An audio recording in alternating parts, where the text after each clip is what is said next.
한 번도 영어 외의 글자를 제품에 써본 적 없는 회사에서 한글 로고를 제품에 넣었습니다. 여성은 이게 말이 되느냐며 놀랍니다. 여성은 참을 수 없다면서 어딘가로 향합니다. 과연 이 여성에게는 어떤 일이 있었던 걸까요? 이 내용은 프랑스인 여성의 SNS 사연을 각색 재구성한 것입니다. 안녕하세요. 프랑스에 살고 있는 엘로이즈입니다. 저는 대학에 다니는 대학생입니다. 요즘 한국어를 배우고 있는데 이것과 관련해서 이야기를 해보려고 해요. 몇 년 전에 친구인 캐럴이 BTS를 좋아했는데 프랑스로 콘서트를 온다고 해서 흥미가 생긴 저도 같이 가게 됐어요. 그런데 콘서트에서 BTS를 보고선 저도 반해버리고 말았습니다. 노래도 모두 한국어여서 내용도 알 수 없었지만 너무 멋지고 정말 멜로디도 좋았어요. 게다가 춤도 잘 추고 노래도 잘하고 멤버들이 모두 잘생긴 정말 멋진 그룹이었습니다. 그렇게 시작된 BTS에 대한 사랑은 최근에 한국어를 배워야겠다는 생각까지 이어집니다. 하지만 어디서 어떻게 시작해야 할지 모르겠는 거예요. 그래서 친구 캐럴에게 한국어를 어떻게 배워야 할지 물어봤어요. 캐럴은 BTS의 가사도 해석할 정도로 한국어를 꽤 잘했거든요. 그랬더니 저에게 자신이 다니는 어학원인 세종학당이라는 곳을 알려줬어요. 이곳은 세계 여러 곳에 있는 한국어를 교육하는 곳이라고 했습니다. 큰 캠퍼스 안에는 한국어를 가르쳐주는 곳은 세종학당이었고 중국어와 일본어를 가르쳐주는 어학원들도 자리 잡고 있었는데 요즘은 한국어를 배우는 학생이 가장 많다고 했어요. 그래서 대학이 방학하고 나서 친구를 쫓아서 세종학당을 다니게 되었어요. 전혀 한국어를 모르는 저는 가장 초급반 수업을 듣게 되었습니다. 초급자도 세종 한국어 1코스와 2코스가 있었는데 저는 1코스를 듣게 되었습니다. 처음 수업을 들어갔는데 꽤 넓은 강의실에 많은 학생이 있었어요. 간단한 한국어 인사를 시작으로 기초적인 한국어를 배웠습니다. 반의 학생들은 나이가 다양했지만 한국어에 열정이 있었고 다들 정말 열심히 공부했어요. 그리고 우리 반의 선생님은 한국인이었는데 프랑스에서 유학을 하셔서 프랑스어도 유창하셨고 한국어 교육 자격증도 가지신 분이셨습니다. 저는 한국인 선생님이 한국어를 가르쳐 주신다는 점이 정말 마음에 들었는데 어떤 한국어 학원은 프랑스인이 한국어를 수업하기도 했는데 거기 다니다가 이곳으로 옮긴 학생들의 말에 따르면 발음이 이상한 경우도 많다고 했습니다. 게다가 우리 선생님의 한국어 수업은 너무 재미있었어요. 영어 외에 다른 외국어를 배워본 건 처음이었는데 한국어는 말도 부드럽고 말하고 있으면 기분이 좋았습니다. 수업 시간에 선생님이 책에 있는 문장들을 가르쳐 주시면 우리는 그걸 열심히 따라했어요. 그리고 반의 학생들과 2명이나 3명씩 짝을 지어서 역할을 했어요. 식당이나 백화점 등 상황을 정해서 점원 역할과 손님 역할을 맡아서 한국어로 대화하는 연습을 했습니다. 가끔은 한국 요리 시간이 있어서 불고기나 김밥 등을 직접 배웠어요. 친구 캐럴과 함께 이런 건 빠지지 않고 참여했는데 한국 음식들은 너무 맛있었어요.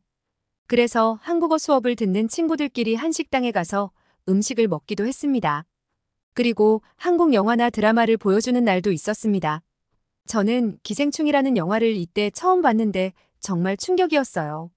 상류층과 하류층의 대조를 통해서 빈부격차와 계급이라는 소재를 이런 식으로 비판할 수 있다니 너무 멋진 영화였습니다. 한국 영화의 수준이 너무 높아서 놀라운 감정으로 영화를 봤습니다. 나중에 알게 되었는데 이 영화는 여러 세계적인 영화제에서 상을 받았다고 했는데 정말 상을 받을 만한 작품이었다는 생각이 들었습니다. 그리고 이 영화를 만든 봉준호 감독님의 다른 영화들도 찾아서 봤는데 저는 영화배우가 아닌 감독이 좋아서 영화를 계속 보는 건 처음이었지만 즐거운 경험이었습니다. 어학원에는 여러 가지 다양한 문화 수업들도 많이 있어서 저희 반을 가르치는 선생님이 가야금이라는 한국 악기를 연주해 주시기도 했어요. 저는 한국 악기를 처음 봤는데 너무 아름답고 우아한 선율을 내는 악기였습니다. 우리 선생님은 친절하고 열정적으로 한국어 수업을 해주는 분이셨는데 이런 재능도 있으시다니 너무 부러웠습니다. 이렇게 한국어 학당의 수업은 즐거웠어요. 하지만 이런 즐거운 시간도 곧 끝나버렸습니다. 상급반으로 올라가려면 반배치고사를 쳐야 했기 때문이에요. 시험은 필기시험 후에 선생님과 1대1로 말하기 시험이 있었습니다. 저는 도서관에 가서 열심히 시험 공부를 했어요. 한국어를 잘하고 싶었기 때문에 꼭 상급반에 올라가고 싶었습니다. 게다가 이런 기초반에서부터 시험에 떨어지면 부끄러울 것 같기도 했고, 같이 공부하면서 친해진 친구들과 함께 못 올라가면 싫을 것 같았습니다. 다행히도 필기시험은 그렇게 어렵지는 않았어요. 문장의 빈칸에 들어가는 단어를 4개의 예시 중에 고르는 것이라서 배운 것만 꼼꼼하게 복습했으면 풀 수 있었어요. 하지만 선생님과 대화하는 말하기 시험은 무척 긴장하였어요. 선생님은 제게 취미가 뭐예요? 물어보셨어요. 저는 조금 더듬거리면서 BTS 영상을 보는 게 취미입니다 라고 말했더니 선생님이 자신도 팬이라고 웃으셨어요. 그리고 2가지 질문을 더 하셨고 저는 열심히 대답하였습니다. 선생님은 열심히 했다면서 칭찬을 해주셨어요. 칭찬에 너무 기분이 좋았습니다. 시험이 끝나고 같은 반 친구인 아멜리가 제게 다가와서 어땠냐고 했어요. 저는 결과가 나쁘지 않을 것 같다고 했고 아멜리도 상급반에 올라갈 수 있을 것 같다고 말해서 우리는 함께 기뻐했습니다. 시험이 끝나고 2주 동안 어학원은 방학을 했어요. 선생님과 반 아이들과 즐거운 방학을 보내라면서 인사를 하였습니다. 밖으로 나와서 조금 더 기다리자 중급반 시험이 끝난 캐럴도 나왔어요. 캐럴과 저 아멜리는 시험이 끝난 걸 축하하면서 한식 식당으로 향했습니다. 이곳은 파리에서도 유명한 한식 식당이었는데 한국에서 이민 오신 한국분이 직접 음식을 만들어 주셨어요. 저와 아멜리는 언제나 좋아하는 돌솥 비빔밥을 시켰고 캐럴은 순두부찌개를 시켰습니다. 요즘은 한식을 좋아하는 사람들이 많아져서 많은 프랑스 사람이 식당을 찾았어요. 시킨 메뉴가 나오자 우리는 능숙하게 밥과 채소, 고기를 고추장을 넣고 섞었어요. 캐럴은 순두부찌개에 들어있는 만두가 정말 맛있다면서 좋아했습니다.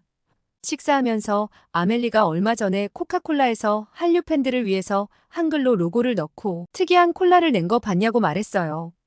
저는 영상으로 보긴 했는데 가는 곳마다 매진이라서 살 수가 없다고 투덜거렸어요.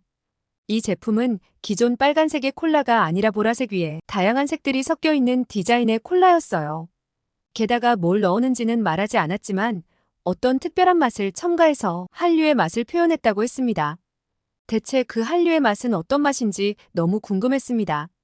하지만 137년 역사상 처음으로 코카콜라가 다른 나라 글자를 넣어서 낸 한정판이라서 밤새워서 마트 앞에 줄을 선 사람들만 이 한류 콜라를 살 수 있었다고 해요.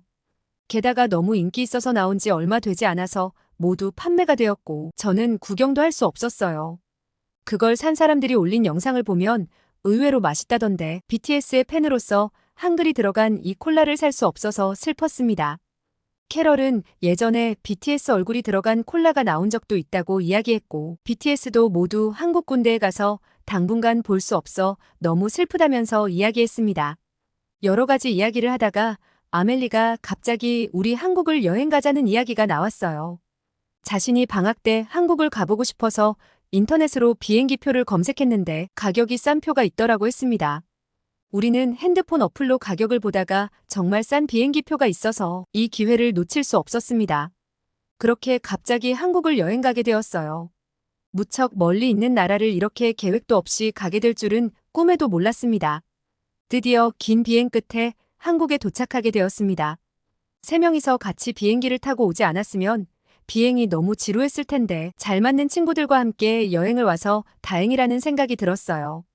그렇게 도착한 인천공항은 보자마자 눈이 동그래질 정도로 엄청난 규모를 가지고 있었어요. 파리는 세계적인 도시이고 샤를드골 공항도 대단히 크고 역사적이었지만 한국의 인천공항이 더 크고 좋아 보였어요. 파리의 공항이 하도 오래된 공항이라서 그렇게 생각이 들기는 했지만 인천공항이 더 첨단 공항이었습니다.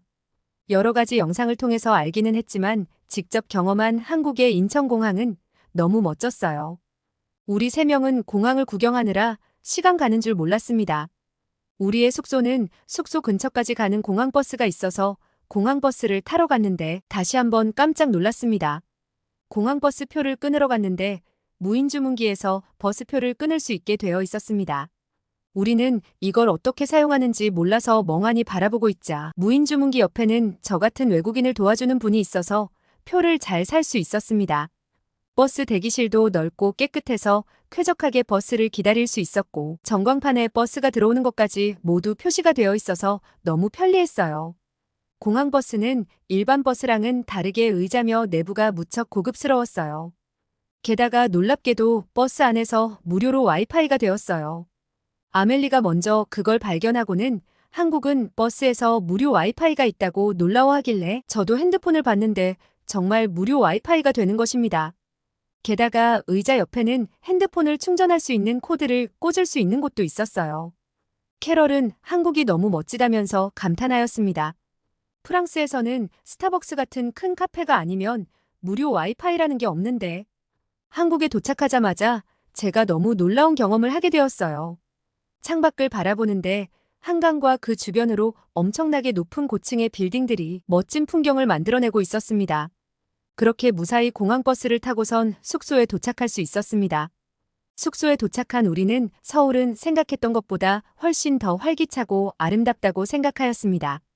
짐을 내려놓고 밖으로 나가서 가게 된 첫 번째 목적지는 바로 경복궁이었습니다. 이곳은 한국의 전통과 역사가 숨쉬는 곳이라고 들었기 때문에 꼭 가보고 싶었던 곳이었습니다. 경복궁에 들어가기에 앞서 우리는 미리 알아놓은 한복을 대여하는 곳으로 갔습니다. BTS가 새해에 한복을 입고 인사를 해주는 영상을 본 적이 있기는 했지만 직접 보는 한복은 훨씬 멋졌습니다. 우리는 좋아하는 색깔의 한복들을 고르고선 갈아입고 경복궁으로 향했습니다. 경복궁에 도착하자마자 우리는 그 웅장함에 압도당했습니다. 한국의 과거 왕과 왕비가 살았던 궁전이었는데 한국의 아름다움을 느낄 수 있는 곳이었습니다. 가이드 투어에 참여하여 궁궐의 역사와 건축에 대해 더 자세히 배울 수 있었습니다. 특히 경회로의 아름다움은 우리 모두를 매료시켰어요. 우리 세 명은 아름다운 한복을 입은 것이 즐거워서 이곳저곳에서 같이 사진을 찍었습니다. 세 명이 같이 사진을 남기고 싶어서 주변을 둘러보는데 제 모습을 보자 어떤 한국 여자분이 찍어주겠다고 하셨어요. 어떻게 제 모습을 보자마자 그걸 알아챈 건지 놀랐고 너무 친절한 한국 사람을 만나서 기뻤습니다. 저는 처음으로 한국 사람에게 한국어로 감사합니다라고 말을 했어요. 그 여성분은 아름다운 미소를 지어주었습니다. 경복궁을 둘러본 후 우리는 한복을 대여점에 돌려줬습니다. 그리고 북촌 한옥마을로 향했습니다.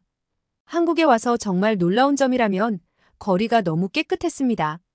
파리는 역사가 오래되고 관광객도 많이 오는 도시였지만 깨끗한 것과는 거리가 멀었거든요. 그래서 한국의 깨끗함이 너무 부러웠어요. 북촌은 전통적인 한옥이 잘 보존되어 있는 곳으로 골목골목을 걸으며 한국의 전통적인 생활 양식을 엿볼 수 있었습니다. 우리는 카페에 들렀는데 한옥으로 된 카페였습니다. 한국 전통차를 마시며 한옥에서의 생활을 상상해 볼 수 있었고 많이 걸었는데 쉴 수 있어서 좋았습니다. 그리고 북촌은 작은 공방들과 가게들이 골목에 많이 있었는데 너무 예쁜 열쇠고리나 작은 인형들이 많이 있었습니다. 구경하고 있자 점원분이 친절하게 설명해 주셨는데 우리 중에 한국어를 가장 잘하는 캐럴이 그걸 프랑스어로 우리에게 통역해 줬어요. 저는 캐럴의 한국어 실력이 너무 부러웠고 우리는 행복해하면서 예쁜 기념품들을 샀습니다. 저녁은 인사동의 맛집으로 가서 매콤한 떡볶이와 김밥을 먹었습니다. 메뉴를 주문 후에 기대감에 부풀어서 우리는 음식이 나오기를 기다렸습니다. 떡볶이의 색깔은 말 그대로 빨간색이었는데 우리는 그 색깔을 보면서 우리가 먹을 수 있을까 하는 생각이 들었습니다. 그런데 하나를 젓가락으로 잡고선 먹었는데 매콤하면서도 깊은 맛이 났어요. 매콤한 양념에 떡이 더해지니 이건 뭐라고 할 수 없이 맛있었습니다. 프랑스에서도 떡볶이를 먹어본 적이 있지만 그것보다 더 맛있었습니다. 하지만 역시 굉장히 매웠습니다. 아멜리는 떡볶이를 먹다가 눈물을 흘리기까지 했습니다. 그래서 김밥을 같이 먹자 매운맛이 덜해졌고 김밥도 너무 맛있어서 한국에서 먹는 한국 요리를 즐겼습니다. 즐겁게 한국을 여행하다 보니 어느새 많이 어두워졌어요. 우리는 이렇게까지 시간이 늦은 줄 몰랐는데 너무 어두워져서 서둘러 숙소로 돌아가자고 했어요. 프랑스에서는 밤늦게 여자들이 돌아다니는 건 너무 위험했기 때문이에요. 그런데 놀랍게도 한국은 밤인데도 거리에서는 상점들과 식당들이 하고 있었고 여성들도 많이 돌아다녔습니다. 다들 아무렇지 않게 거리를 돌아다니는 모습을 보고선 한국은 여성이 여행하기 안전한 나라라는 생각이 들었습니다. 그래서 조금 안심한 마음으로 숙소로 돌아가다가 편의점에 들러서 음료수와 물을 샀습니다. 그런데 편의점에서 BTS의 사진이 있는 껌을 파는 거예요. 저는 보자마자 기뻐하면서 바로 하나를 집어들었습니다. 한국의 편의점은 정말 다양한 것들이 팔고 있었는데 가장 인상 깊었던 건 비닐팩에 음료를 팔고 있다는 것이었어요.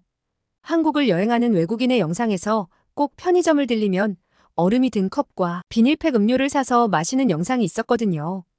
그래서 우리 세 사람은 각자 마음에 드는 음료와 얼음이 들어있는 플라스틱 컵을 사서 숙소로 갔어요. 숙소에서 컵 안에 음료를 부어서 오늘의 즐거웠던 여행을 이야기하면서 음료를 마셨어요. 갑작스럽게 오게 되었지만 한국 여행은 생각 이상으로 너무 즐거웠습니다. 다음 날은 버스를 타고 한강공원에 가보기로 했습니다. 그래서 버스 정류장을 갔는데 상단의 모니터에서는 언제 버스가 오는지 모두 표시가 되고 있었습니다. 놀랍게도 의자에는 핸드폰을 충전할 수 있는 곳까지 있었고 의자는 따뜻하기까지 했습니다. 미래 어느 시간에 잘못 온 것은 아닐까 생각이 들 정도로 깨끗하고 멋졌습니다. 한국은 안전하고 치안도 좋은데 기술력까지 대단했어요. 한강공원에는 곳곳에 산책로가 있었는데 한국 사람들이 즐겁게 걷고 있었어요. 프랑스는 공원이나 도로에 쓰레기도 많고 개똥도 많아서 공원을 걸을 때는 조심해야 했는데 한국은 그걸 걱정하지 않아도 돼서 너무 좋았습니다. 가족들이 같이 나와서 산책하는 모습은 굉장히 화목해 보여서 보고 있는 사람의 마음까지 따뜻하게 만들었습니다. 나이 드신 분들도 건강관리를 열심히 하셨는지 젊은 사람들 못지않게 빠르게 걷는 모습도 좋았어요. 저희는 즐겁게 한강공원을 산책하다가 갑자기 아멜리가 화장실을 가고 싶다고 합니다. 숙소를 나오기 전에 미리 갔어야지 이런 공원의 화장실을 이용하려고 하다니 좀 걱정이 되었습니다. 프랑스에서는 공중화장실은 돈을 주고 들어가야 했는데 우리가 동전이 없어서 편의점 같은 데 가서 바꿔와야 하나 생각이 들었습니다. 그런데 공중화장실은 놀랍게도 공짜였습니다. 게다가 이렇게 깨끗한 공중화장실은 처음이었고 깨진 곳이 하나도 없고 조명도 환하고 무려 공중화장실에 비데까지 설치되어 있었습니다.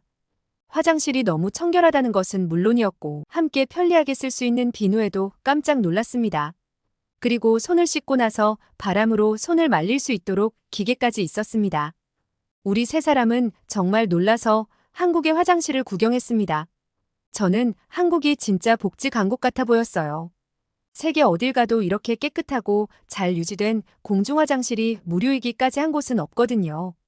프랑스는 올해 올림픽을 한다는데 한국을 보고 나니 올림픽을 하는데 너무 손님을 맞이할 준비가 안 된 게 아닌가 하는 생각까지 들었습니다. 그 후로 며칠 동안 멋진 한국을 잘 여행 후에 프랑스로 돌아갔습니다. 저와 친구들은 여러 가지 경험을 해보면서 한국과 사랑에 빠졌습니다. 여자가 혼자 여행해도 안전할 것 같은 나라는 한국이 유일할 거예요. 한국이란 나라의 놀라운 치안과 안전이 참 부러웠습니다. 다음에 한국을 여행 올 때는 한국어를 열심히 공부해서 한국말로 한국 사람들과 대화도 해보고 싶습니다. 어학원에서 열심히 공부해야겠다고 다짐했어요. 저의 한국에서의 사연은 여기까지입니다. 여러분 엘로이즈 씨의 이야기 어떻게 보셨나요? 한류의 영향으로 많은 외국인이 한국어를 공부하고 있습니다. 언어의 우수성 때문에 한글을 배우기 시작하면 그 매력에 빠지는 외국인들도 많다고 합니다. 얼마 전 코카콜라에서 100년이 넘는 역사상 처음으로 코카콜라라는 한글을 넣어서 한류 콜라를 내서 세계인들을 놀라게 하였습니다. 이런 한국 문화의 영향으로 한국 여행을 온 외국인들이 한국의 안전함과 깨끗함에 많이들 놀란다고 합니다. 엘로이즈 씨도 이렇게 안전하고 깨끗한 한국의 모습에 큰 감동을 받았고 한국 여행을 즐겁게 하고 돌아갔다는 행복한 사연이었습니다. 감동TV는 감동적이고 재미있는 사연을 기다리고 있습니다. 다음에도 재미있는 사연으로 찾아뵙겠습니다. 시청해주셔서 감사합니다.